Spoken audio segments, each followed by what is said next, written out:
तर क्रिकेट प्रेमींना प्रचंड अपेक्षा होत्या आणि त्या अपेक्षांवरती भारतीय संघ कुठेतरी खरं उतरताना, यशस्वी उतरताना आपल्याला पाहायला मिळत आहे. 299 पर्यंतचा टार्गेट जो आहे तो प्रतिस्पर्धींना देण्यात आलेला आहे आणि अर्थात यासाठी मोठी जय्यत तयारी म्हणजे ठिकठिकाणी स्क्रीनिंग करण्यात केली गेलेली आहे, जेणेकरून प्रत्येक व्यक्तीपर्यंत आज होणारा जो महामुकाबला आहे तो गेला पाहिजे आणि प्रत्येक व्यक्तीने आजची मॅच ही बघितली पाहिजे त्यासाठी. आणि प्रत्येकाच्या मनामध्ये आज उत्साह खरं तर मॅच पाहताना आम्ही बघितला, तो अनुभवला.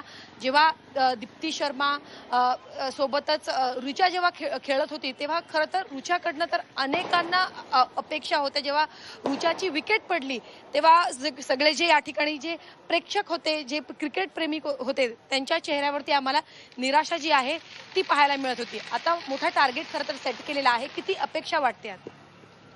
आम्हाला आता 100% कॉन्फिडन्स आहे की वर्ल्ड कप ही आपली इंडियन वुमन्स टीमच घेऊन येणार आहे आणि त्याच्यासाठी आम्ही इथे स्क्रीन लावली आहे आपल्या इंडियन वुमन्स टीमला चीअर करण्यासाठी.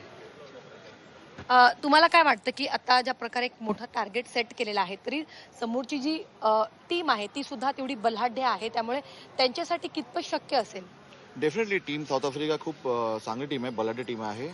पण आपल्या मुलींचा कॉन्फिडन्स हा सेमीफायनललाच वाढला होता जेव्हा आपण ऑस्ट्रेलियाला हरवलं होतं. तर मला असं वाटतं की आम्ही तर 100% शुअर आहोत की आपणच हा वर्ल्ड कप आणणार, आपल्या मुलीच हा वर्ल्ड कप आणणार. आम्ही ह्या गोष्टीत फुल्ली कॉन्फिडंट आहोत. अजूनही कॉन्फिडंट अजूनही आहोत.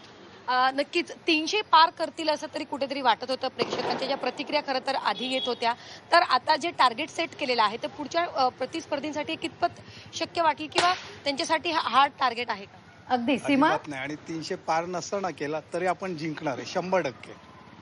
तर नक्कीच या ज्या प्रेक्षकांच्या आता प्रतिक्रिया आपल्याला येत आहेत, आत्मविश्वास त्यांच्यामध्ये आहे आणि आपणच वर्ल्ड कप जिंकणार अशी प्रतिक्रिया आता सुद्धा येते. त्यामुळे आता बघणं महत्वाचं असणार आहे की कशा पद्धतीने आता पुढचा सामना खेळला जाणार, पुढची इनिंग खेळली जाणार. अगदी सीमा संपर्कात रुबीना फटाक्यांचा आवाज सुद्धा खरं तर येतो आहे. बहुधा विजयाची अपेक्षा आहे.